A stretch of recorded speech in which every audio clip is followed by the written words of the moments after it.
Well, hello and welcome back to my workbench. It is time once again to fix something. Today on the workbench, I'm taking a look at a PS5 Slim model. I do have the covers for it. The covers fell off as I took it out of the box. It wasn't packed very well, so the covers just kind of fell off. I do have the Blu-ray drive for it, but our problem is no power. This is supposed to be a no power unit, and we'll see if that's what it is. Let's give it a little bit of power. Power supply started up. Will she make any kind of noise? No. No noise whatsoever. Okay. So she is pretty dead. Does look like it has been opened before, though, I think. Let's see, has it? Yeah, the corner's kind of peeled up right there. Yeah. I can see where it says void there. So it has been opened up before. So, all right, let's get the covers off of it and see if we can figure out why.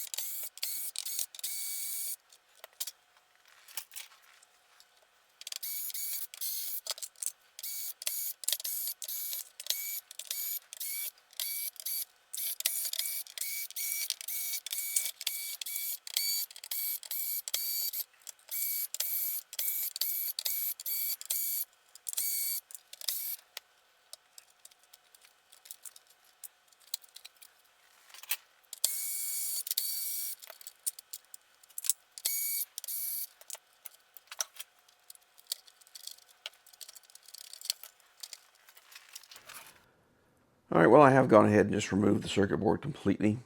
I'd like to give it 12 volts and just see what kind of current draw we get. Got my leads connected hopefully the correct way. I'm going to give it 12 volts on channel 1 and limited to half an amp, and let's see what it does. That looks very odd. 400 milliamps. She went to current limiting for a moment there. But it's like 220 milliamps immediately as soon as I apply power, which looks like a short of some kind. Yeah, and the current limiting light comes on down there. That light there flickered red because it tried to go over 500 milliamps. Okay, but that immediate 220 milliamp draw looks very strange to me. So we're going to need to take a look around this board and see if we can find something shorted. All right, well, I've had a little look around the board quickly, and I think I've narrowed it down. We seem to have a short, not a real low resistance short, but a low resistance reading anyway, on this RT5126 chip, which generates a lot of the standby voltages.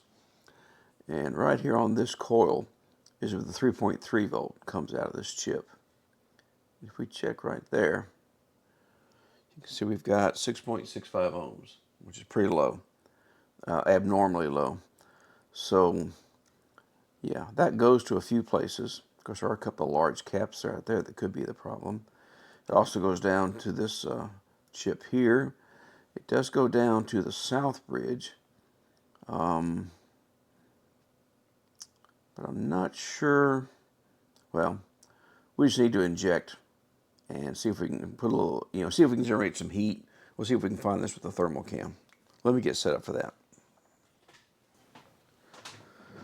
All right, I think I'm set up. I'm gonna give it 3 volts because I know it's a 3.3 volt rail. I'm going to give it 3 volts. I'm set for 2 amps of current limit, which is never going to make it to because it's only like a 6 ohm short. So I'm hoping 3 volts is going to give us enough heat. So I've got the thermal cam out. Let's see what we can find here. 670 milliamps.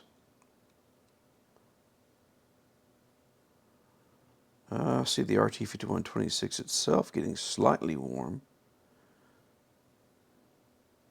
Yes, I think that's what it is. Yeah, I'm pretty sure it is.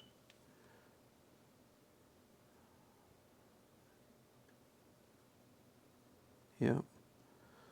So the chip itself, what about the other side of the board? Anything? Some reflections. Oh, what is that? What is that? Oh, this chip for the USB, I believe that's for the USB ports, is glowing rather red. Nope, this chip. What is that chip for? That looks like a problem. Let me see if I can figure out what that chip is and what it does. I think it does look like it's connected to the ribbon cable in the front, though. See if we can figure out what that is. It's rather warm, 60 degrees Celsius. All right, after a little bit of research, I have confirmed what this IC is. It's related to the front USB-C ports. It handles the communication channel for the negotiating of, what voltage to send out and whatever. And it does get 3.3 on this corner on pin 1.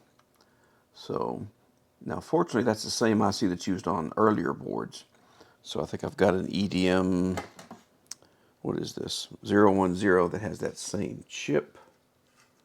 Let's see, right there. Not sure how well that shows up. There you can see the part number. So I'm going to pull it off this donor, transfer it over to this board, and I bet you that fixes our problem. I hope. Let's find out.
All right then, well, after changing out this IC right here, we are ready to see if that has made any difference on the current draw of this board. I have confirmed that the resistance on that 3.3 volt line is now like in the K ohms, so the short is gone. If that's all of its problems, we're going to give it 12 volts and see what it does on channel 1. 30 milliamps, 200. Come back down. I think that may be normal. These boards don't draw as much as the earlier ones do. Let me do that again. Yeah, up to 200 milliamps and come back down. I think that may be normal. This is like, so this is an EDM 040. You do not get as much current draw as you did on the earlier boards, the EDM 10s, 20s, 30s. These are a little bit different. This is, of course, a slim main board. All right, I think we're ready to try this in the chassis. Let me get it back into the chassis and see what it does. I have the console slipped back together just enough to test, I believe. I don't have all the screws in it. Just want to see if it'll turn on and give us a picture.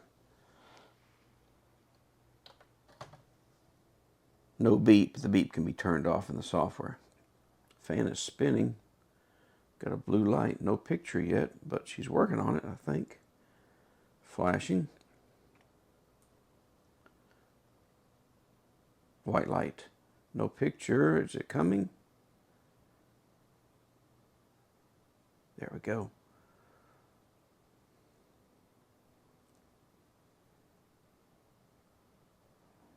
All right.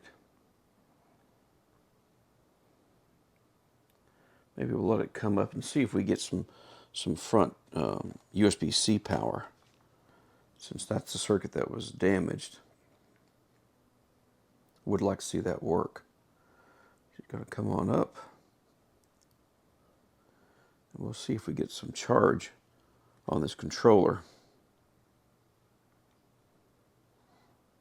Taking its time.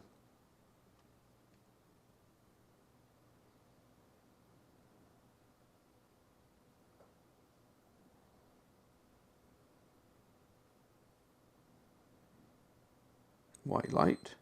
All right. All right.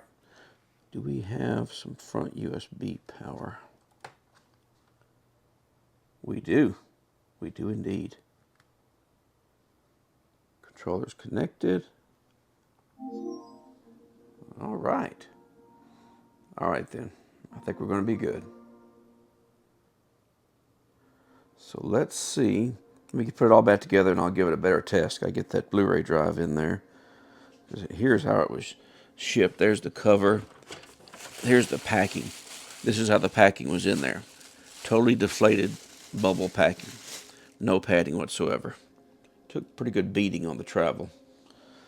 Anyway, let's see if we can get it all back together. Well, this PS5 is fully reassembled, and I've got it installing a game off the Blu-ray drive. Everything seems to be working just fine with it. So that's another one saved from the scrap pile.